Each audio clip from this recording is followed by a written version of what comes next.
করতে পারে না। 5 তারিখ এই ব্রিজের ছেড়ে দিতে পারে কি সাহস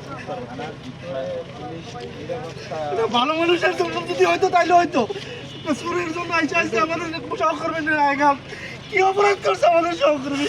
একটা চোরের জন্য যদি এই অবস্থা হয় তাহলে আমরা কিভাবে আইন শৃঙ্খলা পরিস্থিতি নিয়ন্ত্রণ করবো?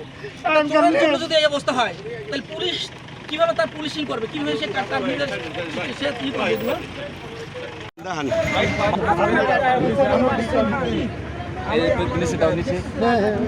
প্রথমে একটা